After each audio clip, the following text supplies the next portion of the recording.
ชีวิตผมที่ค่ำปีในวัดและก็อยู่กับท่านเจ้าอาวาสซึ่งก็เป็นท่าน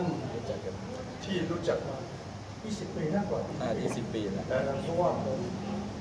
เป็นผู้วัฒนธรรมกับผู้ชีพประจำประเทศไทย อยู่ประเทศไทย 30 กว่าปีนะชีวิตทำงานผมก็เกือบทั้งหมดเลยอยู่ในประเทศไทยก็เลยผมมีอารมณ์มีความรู้สึกก็เลยลึกซึ้งมากต่อประเทศไทยนะนี่ผมเนี่ยก็ถึงอายุตัดเกษียณอยู่แล้วแต่ว่าใจผมเขาอยากผูกพันกับประเทศไทยก็ยังเป็นประเด็นมาในจีนแล้วก็ในไทยผมคิดเองว่าตอนที่อยู่ในระบบอยู่ในราชการเนี่ยผมก็ทำงานเพื่อราชการเพื่อกิจการที่ผมทำเนี่ยแต่จริงแต่เดี๋ยวนี้อยู่นอกระบบแล้วผมก็ต้องมีเวลามีเลยอิสระทำกับคณะทำในการพูดด้วย เยี่ยมมากก็เลยก่อนจะลาจากปี 2025 ก็ตอนรับปีใหม่ 2026 ก็ขออวยพรให้ทุกท่านนะครับจงมีสุขภาพแข็งแรงมีกิจการมีอะไรการเรียนก็ก้าวหน้านะในปีหน้าขอบคุณครับ ท่านทูตนี่รู้จักกันมาเกือบ3 ปี 30 ปี He told us that we know each other for more than 30 years. He live in Thailand. ท่านทูตพูดภาษาอังกฤษมีไม่ได้พูดภาษาจีนพูดภาษาจีนท่านให้ทุนแก่หลานสาวมินดาให้ไปเรียนที่ประเทศจีนเป็นที่รักเมืองจีนมากเลยไม่ยอมรักเมืองจีนขอบคุณท่านมากๆเลยนะหลานได้มีโอกาสเพราะนั้นได้ทุนเนี่ย3 ท่านเนาะเป็นลูกหลานจากห้างเซ็นทรัลคนหนึ่งแล้วก็เป็นลูกหลานท่านสสหนองคายนะแล้วก็เป็นหลานอาตมาคน3 คนเขาถามว่าโอ้คนรวยแล้วทำไมรับทุนเขาบอกว่าการได้รับทุนมันเป็นเกียรตินะเป็นเกียรติประวัติเนาะเป็นทุนรัฐบาลเป็น government scholarship ก็เลยมาเป็นเกียรติบางทีเขาบอกคนรวยแล้วจะมารับทุนเนี่ยเขาไม่ได้คิดอย่างนั้นเพราะว่าเขาคิดว่าการได้รับทุนเนี่ยมันถือเป็นเครดิตนะมันก็หลายปีมาละ yes ปีนั้นก็10 ปีแล้ว2016นะ Is any question that you ask something no okay thank you very much join us okay we start to play the chants give blessings and also you wish for your new year today as we know that the new year eve that's why the new year is about to come within ahead 1 hour ahead okay and try to concentrate your mind which what the new year is coming try to concentrate your mind and dedicate yourselves that what were you want to get prosperity happiness in your life even get good health or whatsoever okay the month will chant last for almost 1 hour if you know just follow them try to chant at the same time with them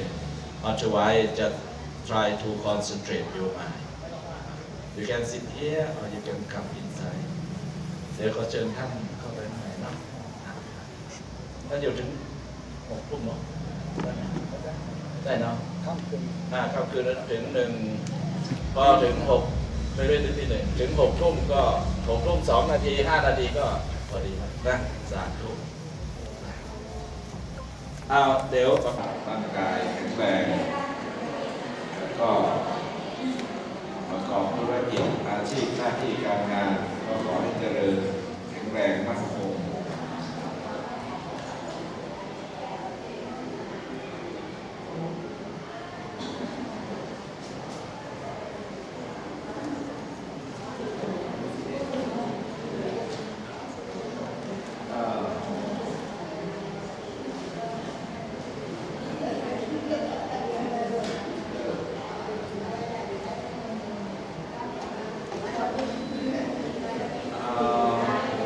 เชิญ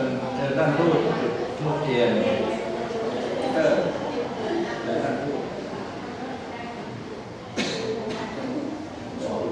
ได้อันนี้สวิตช์ออนถ่ายรูปก็ได้เทียนบูชาก็ได้แต่สวิตช์เป็น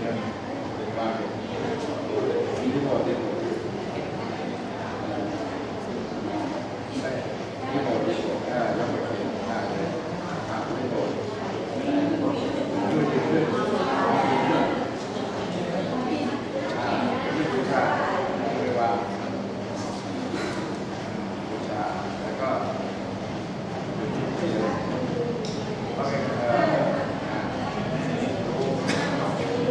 แล้วก็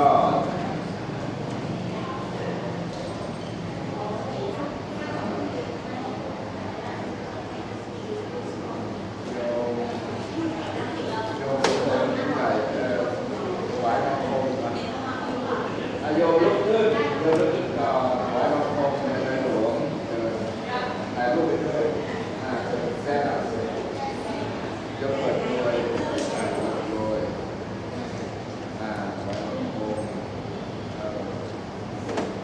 ราชบุตร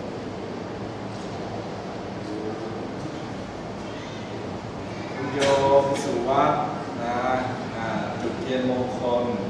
เ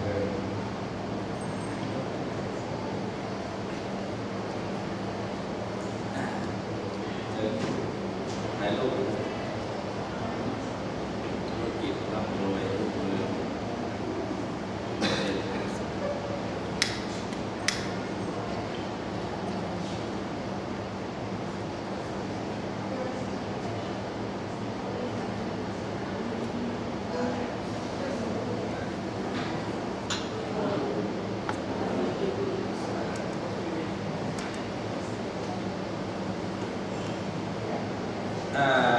This one is the sacred trade, okay? Sacred trade. It hangs close on your head. When we chant,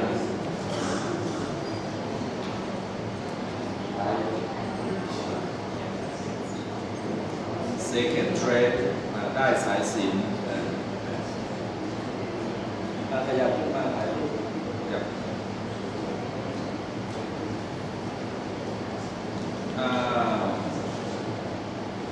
อารัตนาชุมนุมเทวดาองค์นี้สรัชชัง สรัชชังสะเสนังสัพพันธุนะริงตัง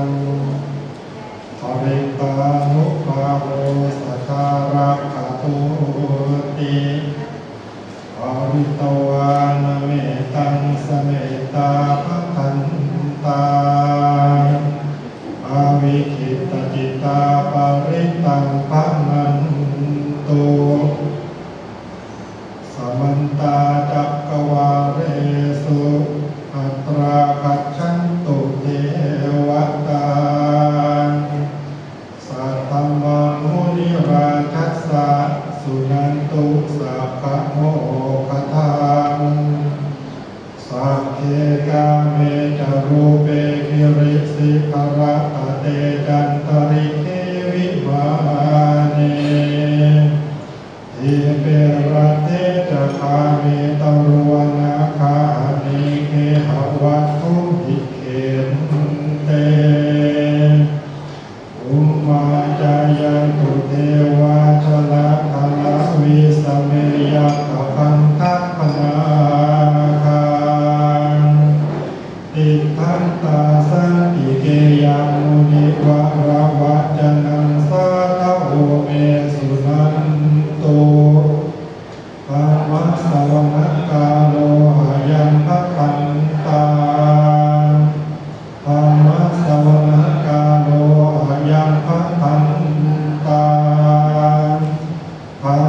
สรณกาโลอายังพัทันตาสวดไปพร้อมกันหมดเลยนะอย่าหยุดด้วยนะโมตัสสะภะคะวะโตอะระหะโตสัมมาสัมพุทธัสสะนะโมตัสสะภะคะวะโตอะระหะโตสัมมาสัมพุทธัสสะโมตัสสะภะคะวะโตอะระหะโตสัมมาสัมพุทธัสสะพุทธังสรณังคัจฉามิธัมมังสรณังคัจฉามิสังฆังสรณังคัจฉามิทุติยมปิพุทธังสรณังคัจฉามิทุติยมปิธัมมังสรณังคัจฉามิทุติยมปิสังฆังสรณังคัจฉามิตติยมปิพุทธังสรณังคัจฉามิตติยมปิธัมมังสรณังคัจฉามิตติยมปิสังฆังสรณังคัจฉามิสัมพุทเตกัตตวิสัญจกวัฏฏสัญจสัตตาสังเกปัญจสัตตสหัสสานินามามิสิรสานาภันเตสังฆัมมันจะสังฆัญจะอังคะเรนะนามามิหังนามัสการังนุภาเวนะภะคะวะสัพเพอุปัฏฐเวกเนกามันตรายะปิวินาสัตตุเสสะโตสัมพุทเตปัญจปัญญาสัจจะจตุเวสติสหัสสะเกตัสสะสัตตสหัสสานินามามิสิรสานาภันเตสังฆัมมันจะสังฆัญจะอังคะเรนะนามามิหังนะมัสการังนุภาเวนะหันตวาสัพเพ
นา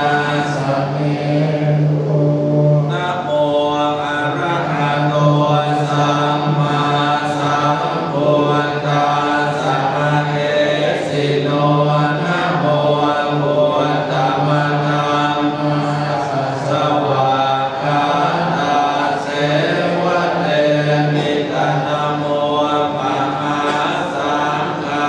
สัพพิวิสุทธัสสิลติกิโนนะโมโอมัตยารานาสัพพะนาตยาสัสสาลุกังนะโมโอมะกาติปัสสะตาสัพพันโตตยาสัพพินะโมการังปะภาเวนะวิกัจฉันตุอุปัตตวานะโมการานุภาเวนะสุวัตติโหตุสัพพทานะโมการัสสะเตเทนะวิติมิโหวิเลชวาอาคันตุจัก ปัจมุตตรังอะภิสังโฆติสัมพุชิตวาตถาคตโต มาจากนโยมนะ ปัทธมังยังอเทเสสิธัมมาจักกังอนุตตรังสัมมาเทวะปวัตเตโตโลเกอปฏิวัตติยังยัตถาคาตาอุโภวันตาปฏิปฏิจามัจจิมาจาตุสวาริยสัจเจสุวิสุทธัญญาณทัมสนังเอสิตังธรรมราเชนะสัมมาสัมโพธิกิตตังนาเมนะวิสุทธังสุตังธรรมจักกัปปวัฏฏนังไวยากรณปาเทนะสังคีตันตัมปนามาเส บทสวดธรรมจักรญาติโยมตั้งใจสวดนะเป็นมงคลกับชีวิตมากๆเลยบทเป็นบทคาถาที่พิเศษแล้วก็เป็นบทคาถาที่มีมนต์นะญาติโยมตั้งใจสวดและทุกอย่างที่ญาติโยมปรารถนาจะได้ทุกประการนะตั้งใจเอวังเมสุตังเอกังสัพพยังภะคะวาสาวานัสสิยังวิหารติติสิปะคะเนมิขะทาเนทันตะโกภะคะวาปัญจวัคคีเยติภูรานันเตสิตเวเมภิกขเวอันตาภาปัจฉิเนนะนะเสวิตาปายโยจายังกาเมสุขังสุขันลิกานุโยโกเทโนกัมโมโพโตชนิโก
สัมมาสัมมาทิฏฐิยังโมสาภิกขเวมัชฌิมาปฏิปทาตถาคเตนะติสัมพุทธัสสะกุกรณียานักรณีอุปสัมมายะอภิญญายะสัมโพธายะนิพพานายะสัมวัตติตังโหปันภิกขเวทุกขังอริยสัจจังจาทิภิกขุขาชราภิกขุขามรณะภิกขุขังโสกปริเทวทุกขโทมนาสุปายาสาภิกขุขาอาภิเยหิสัมปโยโคทุกโคภิเยหิวิปโยโคทุกโคยังปิชังนรปฏิตังปิตุกังสังจิเตนะปัจจุปาทานาคันธานุทิตังโภปันภิกขเวทุกขสมุทัยโยอริยสัจจังญายังตัณหาโอโนภวิกานันทิราคะสหกตาทานพระตาราภินันทิเนสัยยติกังกามตัณหาภวตัณหาวิภวตัณหาวิดังโมปนาภิกขเวทุกขนิโรธอริยสัจจังโยตัสสะเทวตัณหายะเสสะวิราคะนิโรธโทจักโขปริเนสักโขมุติอนาลโยอิตังโขปันภิกขเวทุกขนิโรธคามิเนปฏิปทาอริยสัจจังอะยะเมวะอริโยอาตังคิโกมะโคสัยยติตังสัมมาทิฏฐิสัมมาสังกัปโปสัมมาวาจาสัมมากัมมันโตสัมมาอาชีวสัมมาวายาโมสัมมาสติสัมมาสมาธิตังโภกังอริยสัจจันติเมภิกขเวปุเพอนันโนสุเตสุตังเมสุจักขุงอุตตปาทิยานังอุตตปาทิปัญญาอุตตปาทิวิชชา